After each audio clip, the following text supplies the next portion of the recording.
Okay, so it's installed. That's what it looks like when it's on. Now, let's turn the fan on.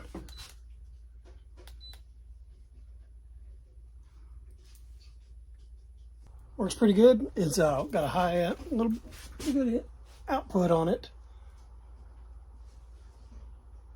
Lights do good. We can also adjust the type of lighting we can have in here.